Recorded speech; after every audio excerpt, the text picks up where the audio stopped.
Animal Man number 0, written by Jeff Lemire, art by Steve Pugh. This is the story of Buddy Baker, and more specifically, the Animal Man overall. So we open up 5 years ago in the Congo, where some poachers are being attacked by the previous Animal Man, who's defending the animals, and one of the poachers manages to escape with, I believe it's a chimpanzee or something like that, hops onto a boat, but of course Animal Man just takes on the form of a shark, is easily able to catch up to him, and knocks him out with a mean right hook. But it turns out this poacher wasn't actually a poacher, and the poaching wasn't actually poaching. It was a trap set by Anton Arcade, who unmasks himself and immediately goes and kills the Animal Man. And he taunts the totems of the red and saying, "I've killed your guy, what are you going to do about it?" And we see all the totems in the parliament are just like, yeah, he really got us there. We really messed that one up.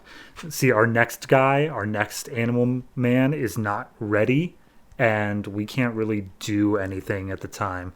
So the totem that is going to become Socks the Cat speaks up and says, like, no, we need to have a champion right now. Like, we can't let the rot just move in, because currently, like, superheroes are appearing on Earth, and, like, it's a very turbulent time. We just need to be around. And like, well, literally the next one hasn't even been like conceived yet. So what should we do? And it's like, let's just make one.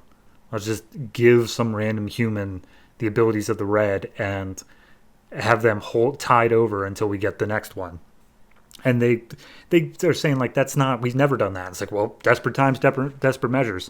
And as they look into it a bit more, they realize that, the gene pool that they're going to be pulling the next avatar from, they could use someone who's like the next one's father or mother in order to act as a protector and make sure that the next one doesn't get hurt.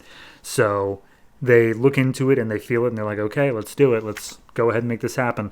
And as they look into it, they come across Buddy Baker, who currently is acting in a movie where he's dressed as a giant chicken and he's doing his own stunts. He's trying to leap from building to building, and he ends up taking a fall off one of the buildings. And it's shown he just lands on a stunt pad, and he's like, oh, God, this role sucks. Can I literally have anything better? I got to do something more with my career than this. And he's not getting anywhere talking to his friends, so he's like, all right, whatever, I got to go. It's my son's birthday. I need to go get him a cake. So long.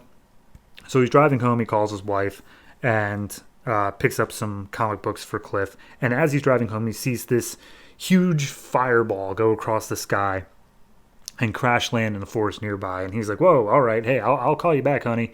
And he hangs up, and he goes out into the woods and checks it out and sees a UFO standing there. And all the totems are watching this happen from their, little scrying portal. And they're like, what's with all the narrative? Why we got to do all this? And it's like, this guy's 40.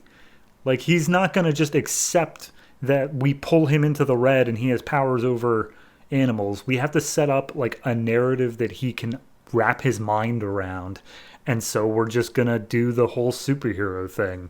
It's reasonable enough.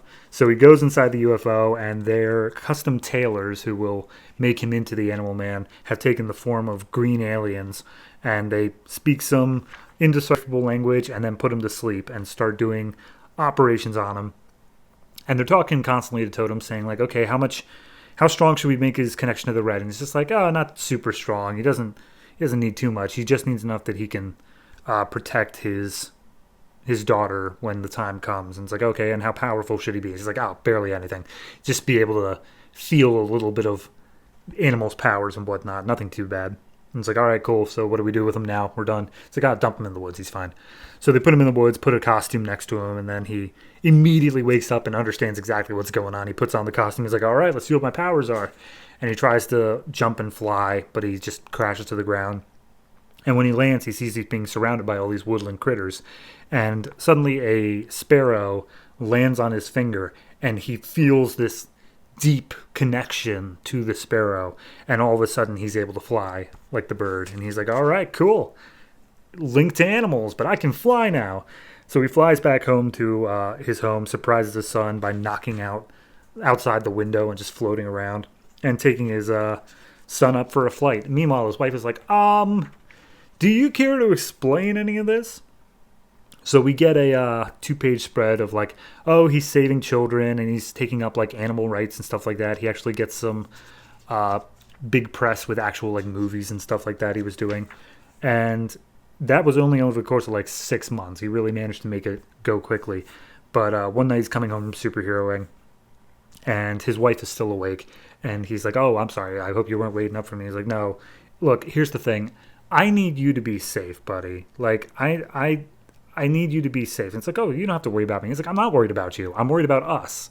I'm worried about us as a family because you have your father. You have responsibilities." And long story short, uh, she reveals that she is pregnant again with the child who will become the next Avatar. Of course, they don't know that.